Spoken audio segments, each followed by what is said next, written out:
Hello जी। कैसे हो आप सब। अच्छा, सबसे पहले तो ये बता दूं कि मेरी जो प्रीवियस वीडियो थी जिसमें काफी बच्चों के कमेंट्स आए हुए हैं, तो आप सभी बच्चों के कमेंट्स का कल तक आप सबको आंसर मिल जाएगा कमेंट्स में।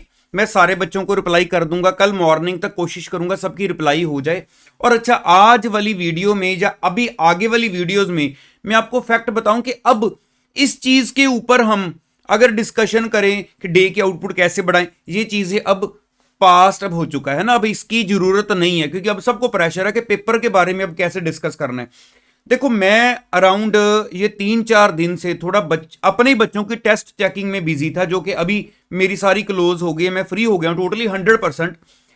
मैंने कुछ बच्चों की, कुछ बच्चे क्या बोलूं, ये बोलूंगा कि अगर 50 टेस्ट चेक किए तो उसमें से 48-49 ने क्या गलतियां की हुई हैं मैं आपको यहां पे क्लियरली बताने लगा हूं, जो मतलब हम सोच भी नहीं सकते कि इस वजह से भी हम पेपर में अपने मार्क्स कटवा सकते हैं। मेरी बात को जरा ध्यान से सुनना। अब देखो, छोटी सी बात है, मैंने यहाँ पे ना 4 पॉइंट लिखे हुए हैं आपको बताने के लिए, पूरा मेरी बात को ध्यान से सुनना इस वीडियो में। पहला पॉइंट मैंने लिखा हुआ है क्वेश्चन नंबर को लेकर। आप देख रहे हो ना, फर्स्ट पॉइंट क्वेश्चन नंबर। अब क्वेश्चन नंबर में बच्चा क्या गड़बड़ कर रहा है, मतलब इस पॉइंट को तो मैं बोलूंगा कि अगर मैंने 50 टेस्ट चेक किए तो 50 के 50 में, मतलब ये चीज मैंने कई बार क्लास में मैं समझाता हूं बच्चों को, बार बार टेस्ट से पहले भी गाइड करता हूं, फिर वहीं के वहीं गलतियां हो क्या रहा है। मैं हमेशा देखो सजेस्ट करता हूं कि जब भी आप कोई भी क्वेश्चन का अपनी आंसर शीट में नंबर डालने लगे हो, जैसे फॉर एग्जांपल आपके पास जो क्वेश्चन नंबर 2 है, पेपर में क्वेश्चन नंबर 2 है, सपोज कर लो वो ऐसे है कि 2 का ए पार्ट जो है उसका आगे 1 और 2 दो पार्ट में पूछा गया है। देन आपके पास पेपर में जो क्वेश्चन 2 का बी पार्ट है, एक वो अलग है आपके पास। अब बच्चा कैसे नंबर डालता है, बस देखो जी, यहां पे लिखा 2 कि मतलब मैं दूसरे को सॉल्व करने लगा हूं, ठीक है। 2 लिख दिया, चलो अगर साथ में ए लिख दिया है तो मैं यहां पे 1 डाल के 1 को स्टार्ट कर रहा हूं। अब उसके बाद जब 2 के ए का 2 सॉल्व करना है तो जस्ट इतना डाला जा रहा है 2 कि चलो जी मेरा 2 आ गया। अच्छा, उसको लगता है कि मैंने एक बार बता तो दिया कि मैं 2 को स्टार्ट करने लगा हूं। अब जब बी पर पहुंच रहा है तो वो जस्ट इतना लिख रहा है बी। अब मुझे नहीं पता कि आप सब में क्या आप भी ये गलती कर रहे हो या नहीं, लेकिन मैं तो बहुत कॉमन ये मिस्टेक नोट कर रहा हूं। अब देखो, इस वजह से मैं क्या सजेस्ट करता हूं हमेशा कि आपने जो भी क्वेश्चन को सॉल्व करना ना, पहली बात उसका नंबरिंग सेंटर में कर लो कि क्लियरली चेक करने वाले को नजर आए कि फॉर एग्जांपल कि मैं यहां पर आंसर देने लगा हूं 2 के ए का पार्ट 1। चीज तो छोटी सी है लेकिन बिना बात के मेरे मार्क्स लगने से रह सकते हैं। अच्छा, उसके बाद अगर मैं यहां पे लिखने लगा हूं, मैं पूरा लिखूंगा 2 के ए का।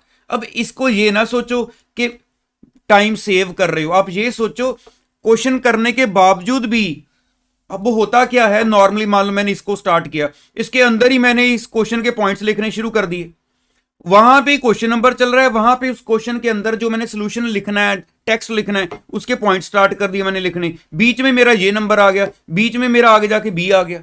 अब देखो यहां पे तो ऑब्वियस सी बात है, जो बंदा, अब मैं ही टेस्ट चेक कर रहा था तो कई बार ऐसा होता है कि बाद में देखता हूं यार ये क्वेश्चन मैंने सारा टिक लगा दिया, लेकिन ये है किसका पार्ट है, ये अलग से क्वेश्चन है जो क्या बच्चा उसी का बना रहा है। तो ये चीज आप एक चीज माइंड में रखो कि जो भी आपने क्वेश्चंस का आंसर लिखना है, पूरा पहले उसका कंप्लीट बताओ कि ये कौन सा सॉल्व करने लगे हो, अब मेरा खत्म हो गया, अब मैं नेक्स्ट स्टार्ट करने लगा हूं। अगर बी है, आपने एक बार ऊपर 2 लिख दिया है तो यहां पर पूरा लिखो कि 2 के बी को सॉल्व करने लगे हैं यहां पे, ताकि जो लिखा है उसके नंबर हमें मिले। एक चीज आप अपने माइंड में फिट कर लो। अच्छा, अब आओ दूसरी बात पर, सेल्फ मार्किंग मैंने क्यों लिखा हुआ है। देखो, नॉर्मली क्या होता है कि जब हम 3 घंटे के पेपर को बैठ के सॉल्व करना स्टार्ट करते हैं तो उसमें क्या होता है कि कई बार ना हम जस्ट ये देखते हैं कि मैंने कितना अटेम्प्ट कर लिया। अब एक बच्चा पेपर दे के आता है, वो टीचर को फोन करके बताता है जी सर मैं आज 85 मार्क्स का अटेम्प्ट करके आया हूं, 85 मार्क्स का। तो 85 मार्क्स का अटेम्प्ट जब आप करते हो तो पहले आप ना साथ साथ अपने माइंड में थोड़ी सी ये भी कैलकुलेशन रखो कि मान लो मैंने क्वेश्चन फर्स्ट को अटेम्प्ट किया, वो 10 नंबर का था, मैंने क्वेश्चन 2 को अटेम्प्ट किया, वो 12 नंबर का था, तो ऐसे तो मेरी अटेम्प्ट 22 मार्क्स की हो गई। लेकिन जो आपने उस क्वेश्चन को अटेम्प्ट किया, आपने कितना का अटेम्प्ट किया, आपने उसके कौन क्या आपने जस्ट 2-4 वर्किंग नोट बनाए हैं। अगर ये चीज आप पेपर में जो जो क्वेश्चन को अटेम्प्ट करते जा रहे हो, देखो ये कोई मुश्किल चीज नहीं है, हम लोग भी अपने टाइम पे करते थे, हमारा सारा फ्रेंड सर्कल ये चीज करता था कि अगर मैंने 10 नंबर के क्वेश्चन को अटेम्प्ट किया तो आपके माइंड में एक जजमेंट होती है कि मेरे हिसाब से मुझे इसमें 4 या 5 आएंगे, क्योंकि मेरे को नहीं आता था फिर भी मैंने अटेम्प्ट कर दिया, एक आइडिया से मेरे को पता था ये इतने पॉइंट्स तो ठीक है, बाकी पता नहीं क्या है। अब 12 नंबर वाला मुझे लग रहा है कि हाँ ठीक है, मेरे 2-3 पॉइंट गलत हो सकते हैं, मैं डाउटफुल हूं, मैं इसमें से 8 अपने के काउंट करता हूं। इससे क्या होता है कि जैसे जैसे आप पेपर में आगे बढ़ते हो, आपने आधे के घंटे बाद भी अपने एक जजमेंट ले ली, तो आपको लगता है कि अभी मैं इतने नंबर पर पहुंचा हूं, तो अभी मैंने इतने, देखो जब ओवरऑल देखते हो तो आप ओवर कॉन्फिडेंस में आ जाते हो कि मेरा इतना अटेम्प्ट हो भी गया। जब ये वाली मार्किंग देखोगे, मान लो आपने देखा कि मैं अभी 50 पर पहुंचा हूं अपनी मार्किंग के हिसाब से, और मेरे पास अब जस्ट जो टाइम बचा है वो 30 मिनट्स हैं या 40 मिनट्स हैं, तो उसमें आपके ऊपर एक प्रेशर मेंटेन होगा, यार कम से कम मैं अपना स्कोर वहां तक तो ले जाऊं कि मैं 65 या 70 तक तो पहुंचने की कोशिश करूं। अगर हम इतने लेवल के साथ अपने टारगेट को लेकर चलेंगे तब जाके हमें होगा कि चलो 50 प्लस हमने अचीव कर ली। अगर हम इसको देखेंगे तो आप चाहे इस चीज को पेपर में आजमा के देख लेना, जो बच्चा इस वे के साथ अपने ऊपर प्रेशर रखता है ना, तो वो उसका दिमाग भी फिर इस हिसाब से चीजों को सोचता है कि यार मैंने मतलब ये क्वेश्चन अगर 4-5 नंबर का अटेम्प्ट किया है तो अब मेरा पेपर का टाइम खत्म हो गया है, लेकिन मुझे है इसमें मैंने 1-2 पॉइंट और सोच के जैसे मर्जी लिखने हैं। ये मेरे को पता है, मैं दोबारा एग्जाम देने नहीं आना चाहता, ना ही मैं वो चीजें दोबारा पढ़ना चाहता हूं, तो इसलिए सीधी सी बात है, अब मैं अपने माइंड से सोचूंगा और मैं चीजें ऐड ऑन करूंगा, और जब आप चीजें ऐड ऑन करोगे तो कहीं ना कहीं आपको आधा एक नंबर प्लस ही मिलेगा। तो ये चीज बहुत जरूरी है, और ये तभी पॉसिबल है अगर आप अपने माइंड में अपनी एक मार्किंग सी रफ सी करते रहो, थोड़ी देर बाद देख लो कि मेरे को क्या लग रहा है, तो मेरा क्या सीन है। आपने ओवरऑल वो क्वेश्चन कितने मार्क्स का था वैसे ना देखो आपने कितनी अटेम्प्ट की है, तभी प्रेशर, वो प्रेशर पॉजिटिव वाला, एक होता है प्रेशर बन गया मैं अटेम्प्ट नहीं कर पा रहा हूं प्रेशर में, ये जो मैं बता रहा हूं इससे पॉजिटिव प्रेशर आएगा। अच्छा, इसके बाद ना मैंने देखा कई बार हम लोग क्या करते हैं, सिर्फ अपने सीनियर्स से, जब टीचर ने बोल दिया, जो कोई वीडियो सुन ली कि जिस क्वेश्चन पे फंस गए हो उसको छोड़ देना, है ना, हम लोग नॉर्मली ऐसा होता है। और मैंने देखा टेस्ट में कई बार क्या होता है कि बच्चा एक क्वेश्चन के बिल्कुल क्लोज पहुंचा हुआ है और उसने क्वेश्चन को छोड़ दिया, और मैंने पूछा कि इसको छोड़ क्यों दिया, ये तेरा निकलने वाला था, कहता जी मुझे था कि अब बाई चांस ना निकला तो मैंने छोड़ ही दिया फिर, जबकि उसके पास टाइम था, मेरे साथ डिस्कशन हुई, उसके पास टाइम था, कहता जी नहीं मैंने छोड़ दिया बाद में, अब मैंने बाद में उसको ट्राई भी नहीं किया क्योंकि ये फंस गया था क्वेश्चन मेरा। हमेशा कुछ चीजें जैसे कि नॉर्मली हम लोग कई चीजों को ना दूसरों से सुनकर अडॉप्ट करते हैं, पहले 15 मिनट को कैसे यूज करें, या अगर कोई क्वेश्चन फंस गया तो उसके ऊपर टाइम ना वेस्ट करो, यार ये चीजें ठीक है एक लेवल तक आपने सुन ली, लेकिन वहां पर पेपर में अपने माइंड से सोचो।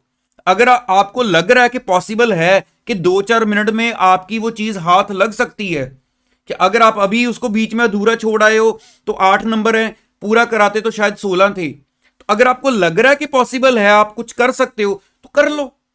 मतलब ये चीज आप घर से रट के नहीं जा सकते कि मैं वहां पे ऐसे ही करूंगा, इसलिए ये चीज को मतलब वहां पे अपने प्रेजेंस ऑफ माइंड के साथ हमेशा लेना कि मेरा डिसीजन क्या है, कि मैं इसको कंप्लीट करने के बारे में सोचूं या थोड़ा टाइम बाद में इसके ऊपर आ जाऊं किसी और क्वेश्चन को कंप्लीट करके, या कुछ ना कुछ करूं, बस अपने माइंड में फिक्स चीजें ना लेकर चलना।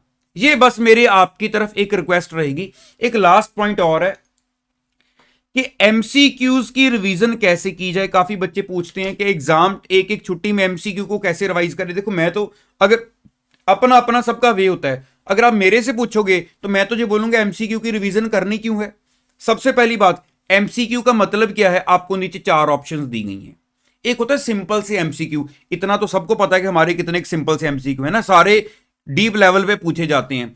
तो एमसीक्यू तो आपके माइंड को टेस्ट कर रहे हैं, तो आप पेपर में 1-1.5 दिन में अपने माइंड को थोड़ी टेस्ट करोगे, आपको तो मैक्सिमम टाइम अपनी चीजों को, अपने कंसेप्ट्स को अपने माइंड के सामने लाके, फॉर्मूलाज को सामने लाके, जो इंपॉर्टेंट एरियाज टेक्स्ट के हैं उनको सामने लाकर अपने माइंड में फिट करना है, पॉइंट्स को याद करना है, ना कि आपने अपने आप को टेस्ट करना है। अगर टेस्ट करना है तो एमसीक्यू करने बैठ जाना। अगर टेस्ट, देखो वैसे भी एमसीक्यू क्या है, नीचे 4 ऑप्शंस है, अगर मैं आपको बोलूं, चलो एक सिंपल सी एग्जांपल ले लो, टैक्स के एमसीक्यू की एग्जांपल ले लो। आपने 4-5 तरह की इनकम्स है, डिडक्शंस है, वो सारा एडजस्ट करके आपने टैक्स कैलकुलेट करना है, सरचार्ज भी लगाना है, एजुकेशन सेस भी लगानी है, हेल्थ एंड एजुकेशन सेस हो गई। अब नीचे 4 ऑप्शन है, बताओ इनमें से कौन सा आंसर ठीक है। अगर मैं वो 4 ऑप्शंस को हटा दूं, वो नॉर्मल क्वेश्चन ही रह गया कि जो भी आंसर आया लिख जाना। सिर्फ यही है कि चलो ठीक है, उसकी थोड़ी सी प्रेजेंटेशन पूछी जाएगी कि थोड़ी प्रेजेंटेशन दे दो। लेकिन अगर मैं 4 ऑप्शंस हटा दूं, वो एक नॉर्मल क्वेश्चन ही रह गया। चाहे आप कोई भी सब्जेक्ट ले लो, चाहे इंटर का, चाहे फाइनल का, जहां पे भी एमसीक्यू आते हैं, चाहे वो थ्योरी है, चाहे प्रैक्टिकल है, तो एमसीक्यू एक नॉर्मल क्वेश्चन ही है। ये तो हमारे माइंड में सुन सुनकर बैठ गया कि 30 मार्क्स के एमसीक्यू हैं, 30 मार्क्स के एमसीक्यू हैं, इसमें से ऐसे।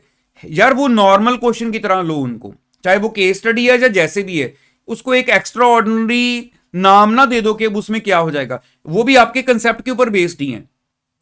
तो ये ना सोचो कि उनके ऊपर मैं एक अलग से अपना टाइम डिवोट कर दूं कि ये 3 घंटे मेरे एमसीक्यू के हैं। अपने नॉर्मल चैप्टर्स की रिवीजन करो, अपने कंसेप्ट्स को करो स्ट्रांग, और एग्जाम देने जाओ, और वहां पे प्रेजेंस ऑफ माइंड के साथ अपने पेपर को अटेम्प्ट करो। ये मेन जो चीज है बच्चे को इस वक्त पर आकर समझनी चाहिए।